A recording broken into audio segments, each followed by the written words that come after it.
Dropping facts and soda cracks, uplift your mind cause my rap's a root. This knowledge surpasses that of any college, and those who deny will capture boots of the back. The topic is attributes of Allah, the only one with no beginning, who exists without a flaw. He exists without a place and is eternal and everlasting. He created good and evil and the smallest and the most vast thing and everything in between. Every good and bad dream, he has sight without eyes and sees all things that can be seen. He has no shape, no color, no father or mother. In fact, whatever you can imagine, Allah is other than that. He's not a female, we call him he, though he's not a man. We call him he because he refers to himself as Huwa in Al-Quran, and only believers will be forgiven. So repent now while you're living and refrain from doing evil with the endowments Allah has given, like using your hands for theft or the heart for a wrong belief, because the non-believers who go to hell will fall for 70 years with no relief.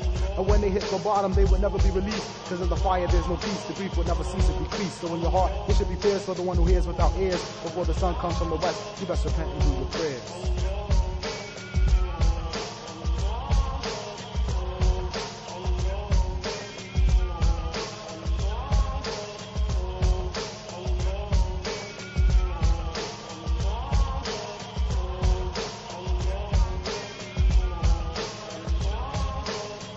I awaken from a dream by a sunbeam created by Allah Alim. If I overslept, I pray Al-Fajr, so I'll be clean on Yawm Deen. Try not to eat my fill from a nation in moderation, Alhamdulillah. He gave accommodations with no obligation. Look at God's creation, try to develop understanding. Don't want to fall 7 years before landing, so I worry about the Islam thing. And never forget Salatul Asr in the afternoon. I don't want to fake like Al-Fasiqun or Al-Kafirun. Learn of the teachings of the Prophet and his miracles. Heed his warnings of a torture that's terrible and unbearable.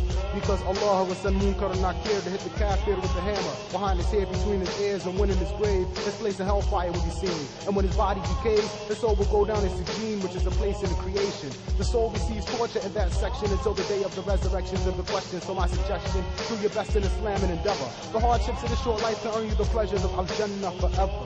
The everlasting treasures you can't measure. So if you wait before shuruk, perform wudu and pray Al-Fajr, avoid the sins of the eyes and the tongue. And fear Allah constantly, and if it's hot outside, sister, still cover yourself properly, embrace it. You can't escape, the death is coming at you. Assalamu alaikum wa rahmatullahi wa barakatuh.